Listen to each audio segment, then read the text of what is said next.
Good to see you. Thank you for being here. Perhaps it's on your mind still. I know it's been on my mind. That eclipse that we saw. Can I? Let me see your hands if you were able to see it somewhere. Well, good, good, good. That means most of you got outside. That's good. But you could probably still see it from inside.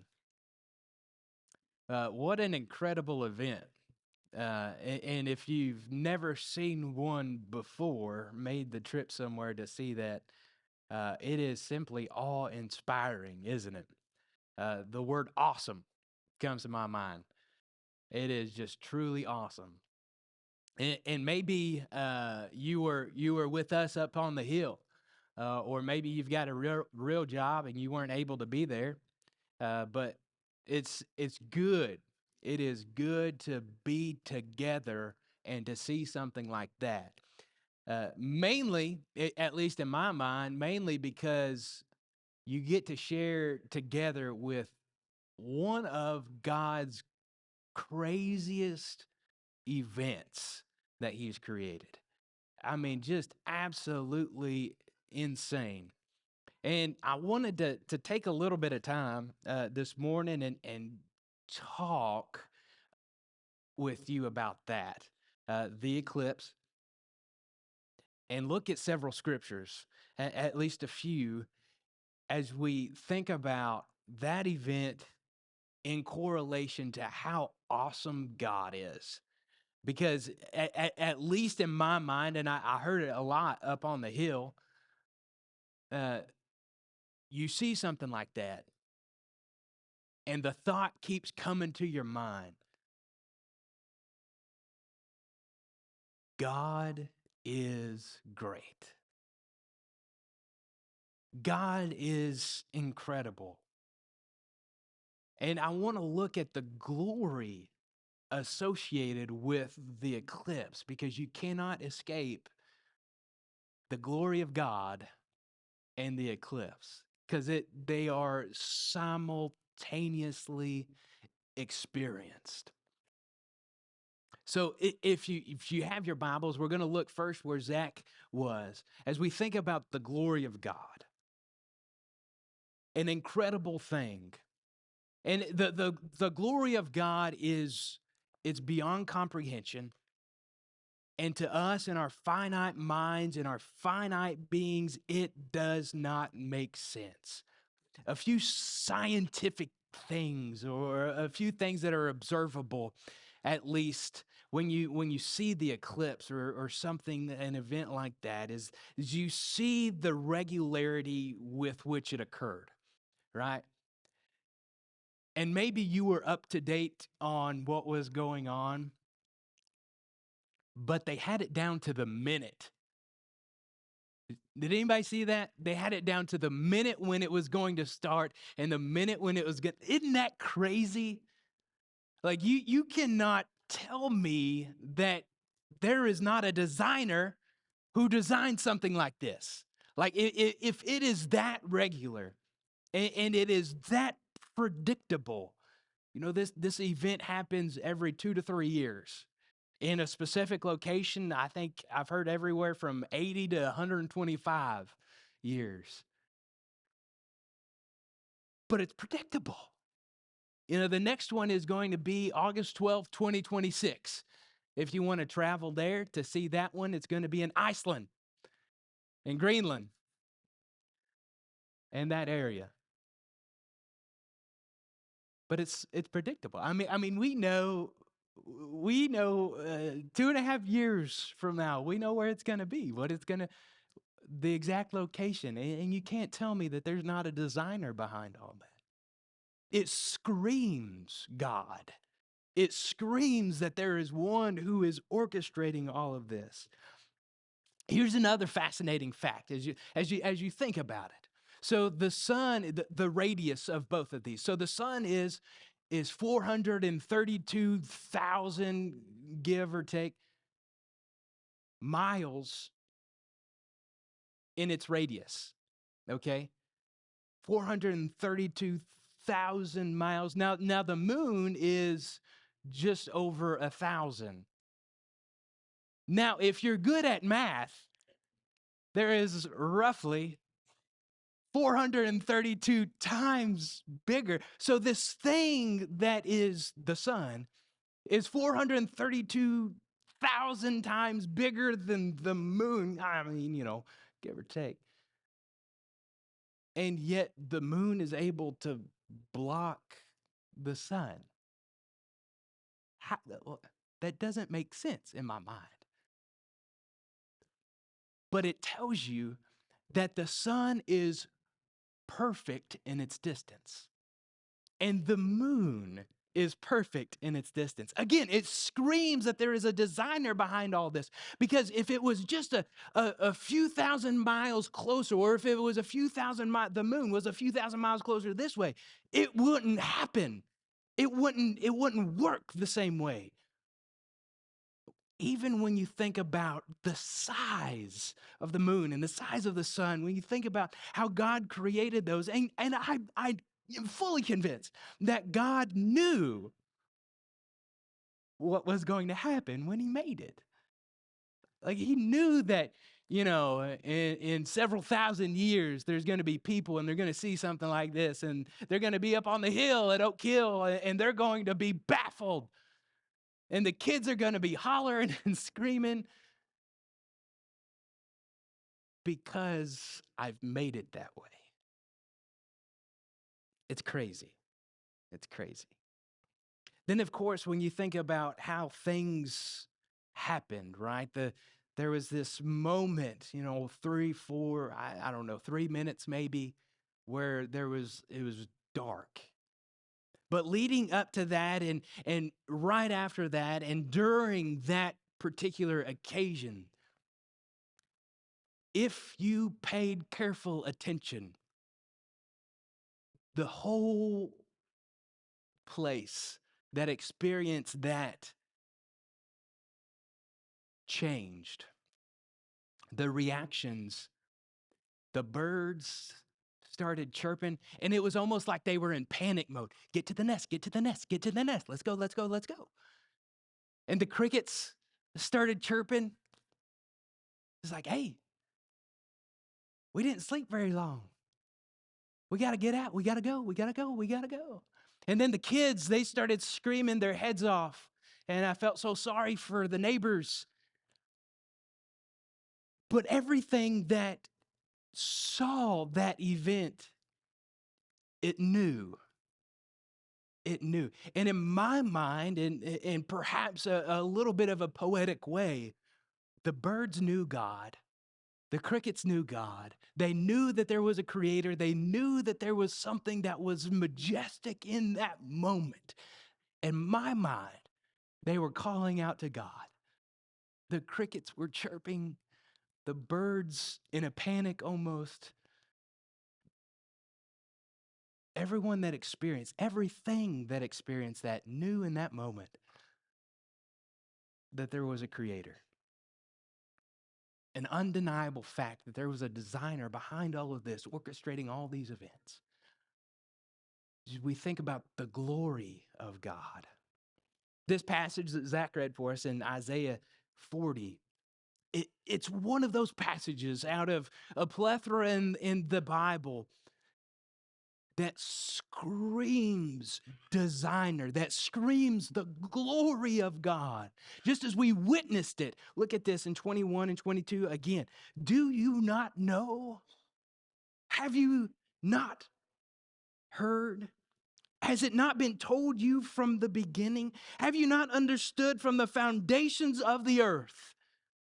It is he who sits above the circle of the earth, and its inhabitants are like grasshoppers, who stretches out, listen to this, who stretches out the heavens like a curtain, who spreads them like a tent to dwell in.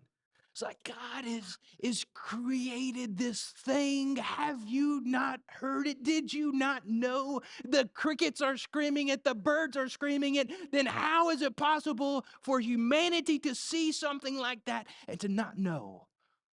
Or to not be aware? There is a God, verse 22, there is a God who sits above the earth, who is in total control. Then you skip on down a few verses and you look at 25 and 26. To whom then, he says, to whom then will you compare me that I should be like him, says the Holy One. Lift up your eyes on high and see who created these. He who brings out their hosts by number, calling them all by name, by the greatness of his might, and because he is strong in power, not one is missing. Now, we're talking about the stars. Now, if you were to number the stars, and quite frankly, I don't have enough fingers and toes to count all the stars. But if you were to number them, I am told that you put a 1 down, and this is just an estimate because we don't know. You'd put a 1 down, and then you follow that 1 with 26 zeros.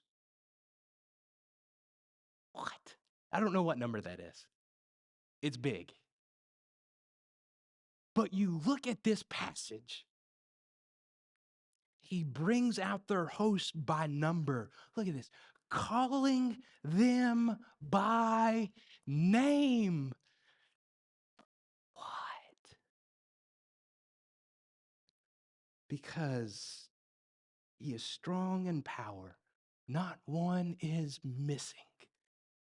You can't tell me when you look up at the sky that there is not a God, that there is not one who is watching over all the creation that he's made. Hence why he begins in verse 25. In verse 26, lift up your eyes on high and see. Look up. Look at this. The one who created these.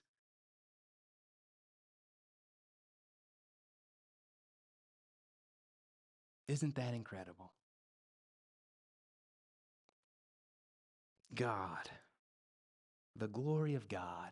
When you see events like this, you can't help but to know that there is a God. You also see not just the glory of God, but you see the glory of the Son. All right? Pun intended. You see the glory of the Son. Now, if you are familiar or you were actually able to see and to be outside and to witness that event, there is no denying that the sun has a direct impact on all of us. There is just a sliver of the sun, right? We see the presence and the experience of the sun, because just a sliver of the sun, right? There was that moment when you could take off your glasses and you could look up, right? I don't know if you were able to do that, but it's fascinating. That's not that great, but what's fascinating to me is how bright the sun is. Because you couldn't take off your glasses before it was totally blocked, because your eyes would burn out of your head. And just after the moon started to move away, there was that just a sliver of the sun that was shining. And maybe you were like me, and I was like, how bright is that sliver actually? So I take off my glasses, and I go, what? Whoa, hey, that is bright. And I put my glasses back, but it's just a sliver. And you see how bright it was. And you could see that. That's one of those things that you could see from inside, sitting inside your recliner. You could see the brightness of the sun. There is absolutely nothing, no denying it. The birds knew it, the crickets knew it, all the animals knew the brightness. The sun is gone. This doesn't make any sense. Now, tell me, explain this to me without God. Explain to me how something that is 93 million miles away, give or take 1 or 2, 93 million miles away can affect me that much. It's 93 million miles away, but when I try to look at it, just a small little sliver, when I try to look at it, it's going to hurt my eyes. That's how bright it is. That's the glory of the sun. Perfect in its placement, perfect in its position. Or when you see or feel like the temperature change. Someone told me, I don't know if this is accurate, but I believe it with all my heart, that there is during that eclipse, there is a 10 to 15 degree drop in temperature. And I kept leaning over to Brent. I was like, you feel that? You feel the temperature change? Because you could feel it. If you're paying attention, there's this temperature change. Again, how is something that is 93 million miles away able to affect the temperature that I am experiencing right now? Unless there is one behind all of it. Did you know, I'm sure you did, that if the sun was just a few thousand miles closer, the atmosphere would burn up and we would all be crispy? Or if the earth, if we were just maybe 1,000 miles further away from the sun, it would be so cold none of us could survive. Did you know that? And you tell me that there is no God. I am in awe in the simple design that we take for granted every day. Just the simple fact that the sun is perfect and it allows us to be warm. Not too warm, just warm enough. Or when you think about what perhaps you saw and maybe you didn't get to experience or pay attention to, and I didn't really understand it until later on. Then I was like, you know what? That is absolutely true, that the winds stop.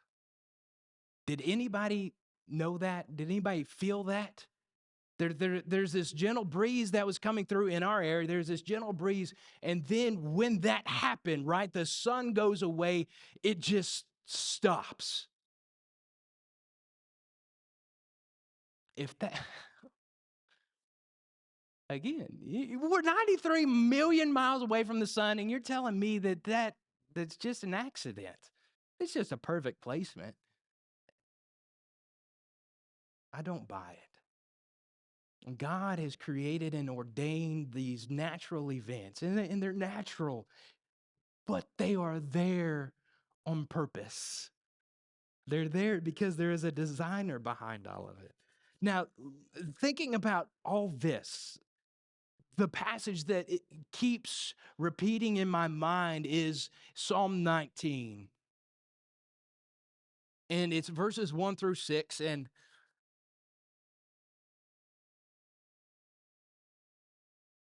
this is the preface. Verses 1 through 6 is the preface to this repeating idea through the 19th Psalm that God has made his law. God has made his order and his word. He has made it absolutely perfect in every single facet. But this particular psalm begins like this: the heavens declare the glory of God.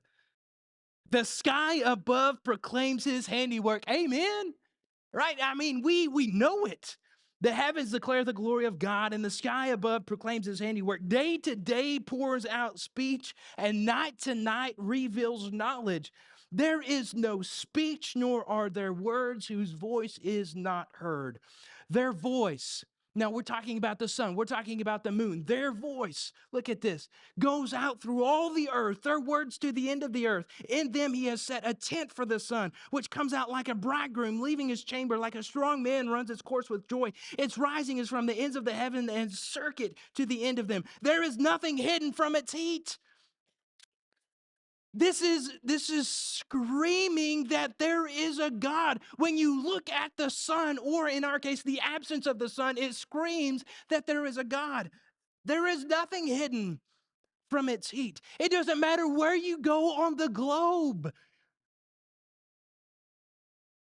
There is nothing that can escape the necessity of the sun. You go to those places where it's dark for 9 months, but in those 3 or 4 months where it's not, life thrives, and you tell me that there is no God. It comes out like a bridegroom leaving its chamber, like a strong man runs its course with joy. It's rising from the ends of the earth. God has created even the sun. What we're talking about. God has created even the sun to proclaim that he is God. Take a minute and think about the simplicity of that and my obligation. If God has created the sun to proclaim, the sun is there to proclaim that there is a God, that there is a creator. What am I doing here? If the sun knows that there is a God, and the sun is screaming that there is a God, what's holding me back from proclaiming that there is a God? The glory of the Son, the glory of God, and in all of this. Now, if you go back to Isaiah chapter 55 this time, just a few moments. One other thing, last thing that strikes me is the perspective of all this. That there is in that moment of 3 minutes, we get a glimpse of a completely different perspective. A perspective that is unknown unless you are there, or at least not experienced, unless you are in that moment. It is beyond 100%, beyond our limitations to have the same perspective of God. But you see the perspective of timing in all this. Because, and this was pointed out to me. We were standing up on the hill, which is a great vantage point for seeing a lot of different things. And someone said, look, we look to the east.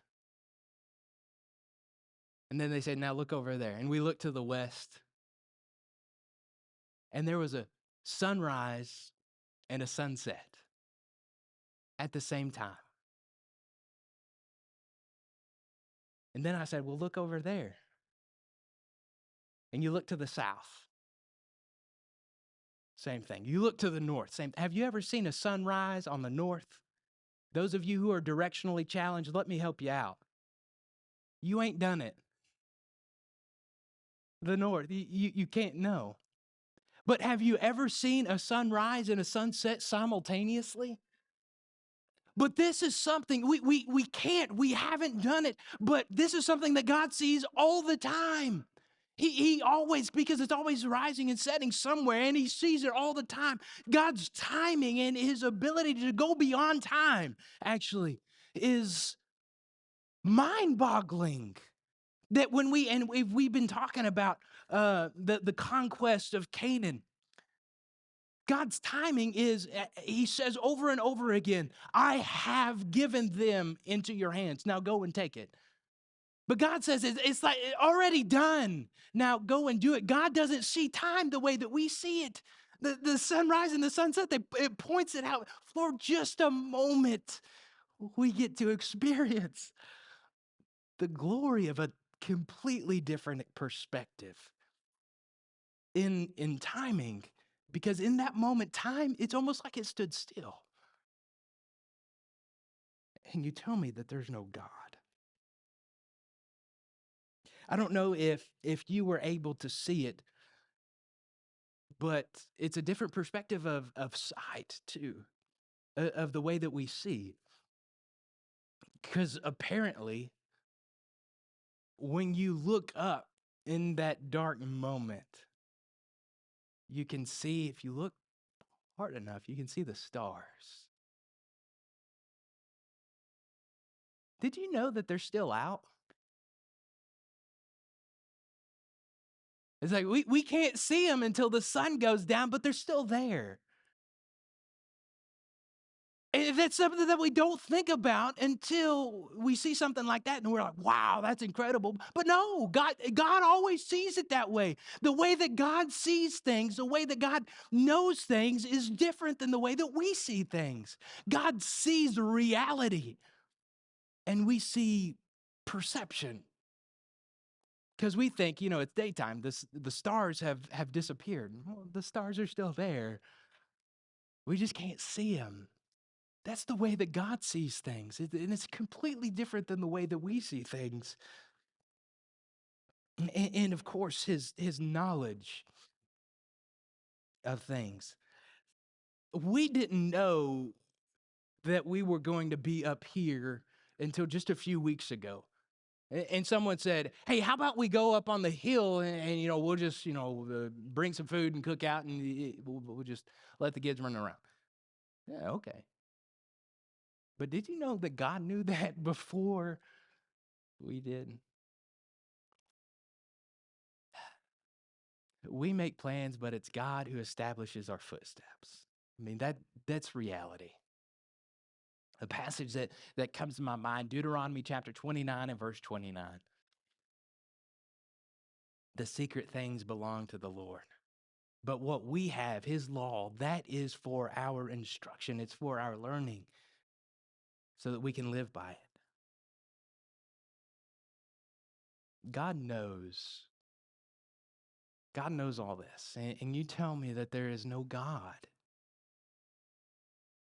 Perhaps you're screaming that there is no God just because he's beyond our limitations, because we can't understand, fully comprehend who God is. Look at this last passage in Isaiah chapter 55, first 8 and 9.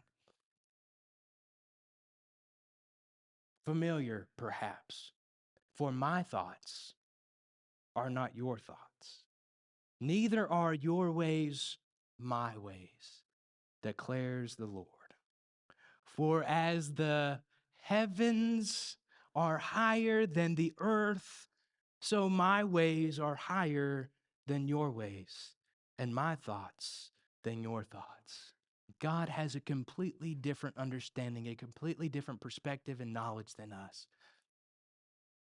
And we read that and we are like, amen, yes, yes, yes. But before you get to verse 8 and verse 9, you got to read 6 and 7. Here's the invitation. Seek the Lord. Seek the Lord while he may be found. Call upon him while he is near. Let the wicked forsake his way, and the unrighteous man his thoughts. Let him return to the Lord that he may have compassion on him, and to our God, for he will abundantly pardon. Seek God while he may be found. We can stand in awe of the creator and designer, the fulfiller of all these things. And that is fantastic. But if we leave that moment of the glory of God and we never seek his face, then we have failed. Maybe that's where you're at. Maybe it's time for you to start seeking God, and now is the time. He's near, he wants you, and he's calling. He's screaming to you to come as we stand and as we